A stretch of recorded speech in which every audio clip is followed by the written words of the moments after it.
Here are the stories of 5 female officers who find themselves on the wrong side of the bars.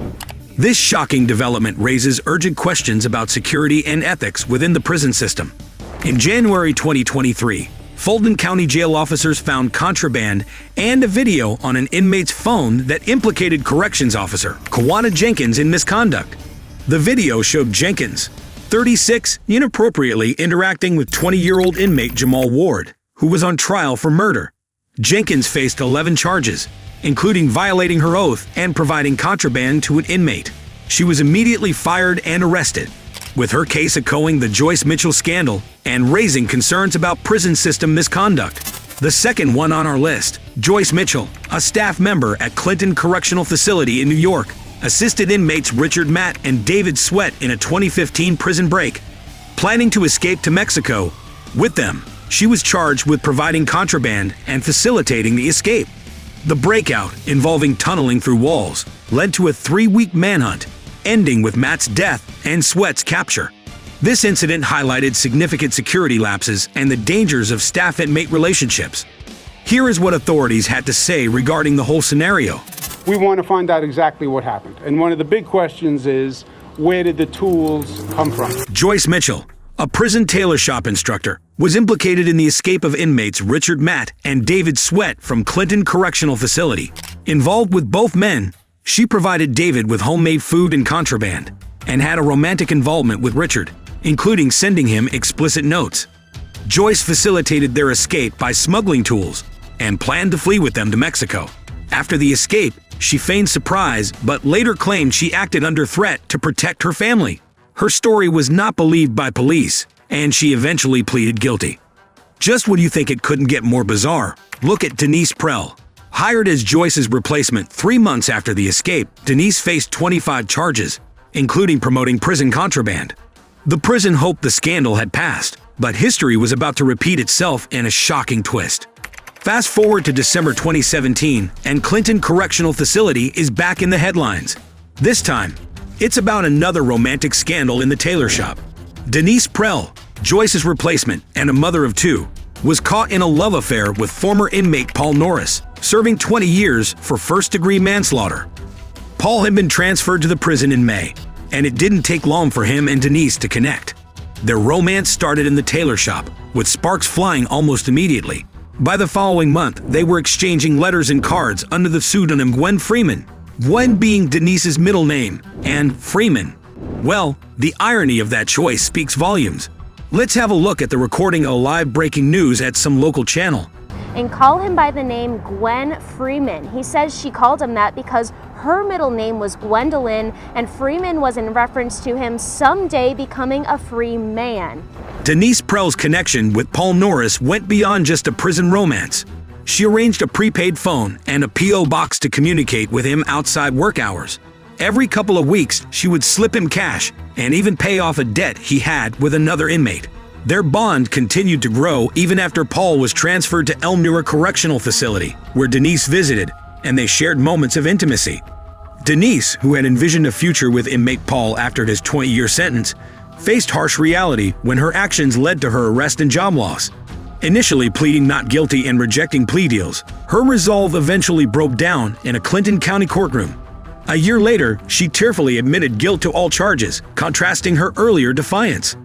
This is what Denise had to hear in the court. Prell, your criminality in this matter, which you pled guilty to, is difficult, if not nearly impossible to understand in light of what this community went through. Following her involvement with an inmate, Denise Prell's personal life suffered greatly, leading to a divorce and loss of custody of her children. Despite maintaining that the affair was not the cause of her marital issues, Denise has since lost her feelings for the inmate, Paul, marking an end to this challenging chapter of her life. Charlene O'Banion, the 4th cop on our list, found herself in a scandal at the Conroe-Montgomery County Jail in Texas. The 33-year-old correction officer had an affair with 28-year-old inmate Jacob Parker, unbeknownst to her. The whole prison was already aware of it. Parker was in for firearm possession and resisting arrest. On December 17, 2021, detectives confronted Charlene with evidence from secretly recorded phone calls, revealing the hidden relationship. We were notified of a possible improper relationship between you and Jacob Parker. So we're here for that. I just kind of wanted to talk to you about it and get your side of that story. I don't know anything about it. I mean, Do you know who I'm talking about? he's in pod 6. When confronted, Charlene O'Banion was visibly shocked. The detective questioned her about communicating with the inmate on phone calls. Despite the evidence, Charlene vehemently denied any such conversations, caught off guard by the accusation. Have you talked to him on any jail phone calls or anything like that? No. None at all. And where is Jacob a trustee at? I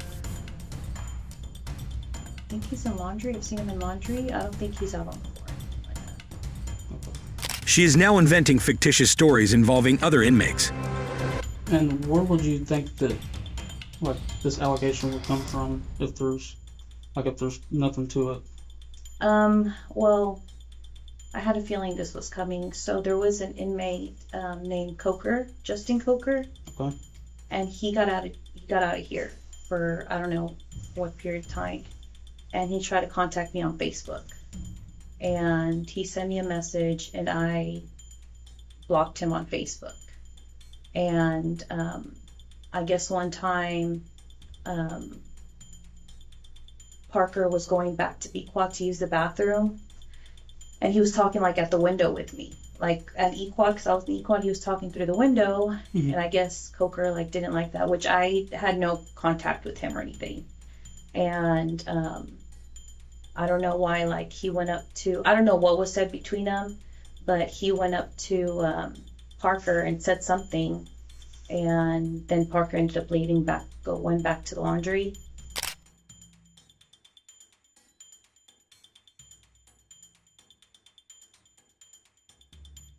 So I don't know exactly how it started, like who it started from. But I was told that it was brought to somebody's attention, and then we looked at jail calls, and there's jail calls between you and Parker, and all that stuff's recorded. So I don't think you're being completely truthful. Well, I kind of know that you're not, and I'm not trying to be rude when I say that. Yeah, no. I'm just kind of trying to lay it out on the table for you.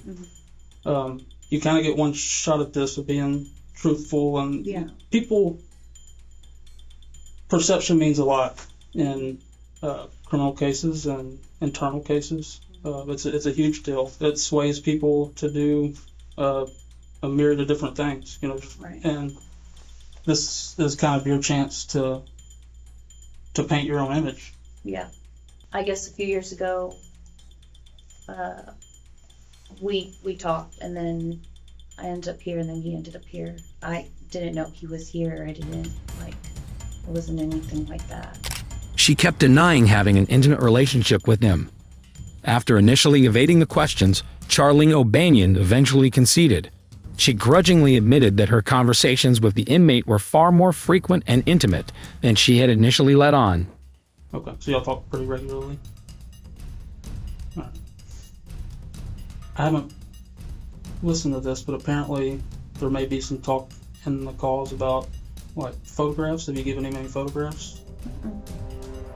I gave him a photograph of his mom, which she had asked for, and of his dog, Jax. So what do you think that he's going to say about this? What do you mean the same thing? You told Like me? when I told you that we had something going on, you know, a few years back, and he ended up here, and I saw him, and then, I mean, obviously, like, he already had my number, so. With the full story now pieced together, the detective prepared to confront Charlene with the evidence of her lies, ready to challenge her initial denials. So initially you said you kind of like played it off like you hardly knew him. You kind of like stood there and thought, Oh, right now. Parker, yeah, I think he's in pot 6. But I just looked in the system, there was like almost 400 calls. So you see where I'm coming from, kind of how it would seem from my point of view. Presented with evidence of over 400 calls, the detectives gave Charlene one more opportunity to come clean. In a surprising twist, Charlene claimed to suffer from a memory sickness as an explanation for her actions. I said, we'll Like play Parkinson's it. dementia, I always forget, like, what I did yesterday, but, yeah, I mean, if I hear it. The detectives played one of the taped calls to eradicate the bacterium. In an interrogation, Charling is confronted with a video that reveals her deception. Initially denying any wrongdoing, she eventually confesses to an inappropriate relationship with Jacob, an inmate, after persistent questioning. This revelation is particularly shocking given her recent employment at the county jail. Facing the repercussions, Charling is fired and later pleads guilty in court, resulting in a 100-day jail sentence. The last one, Tina Gonzalez, a 26-year-old corrections officer in Fresno County, was implicated in a scandal for engaging in intimate acts with an inmate and smuggling contraband. Initially employed in 2016, her actions came to light following a tip about an inmate with a cell phone. Despite resigning and denying the allegations, evidence led to her arrest in May 2020. Tina pleaded guilty to charges, including intimate relations with an inmate and smuggling a cell phone.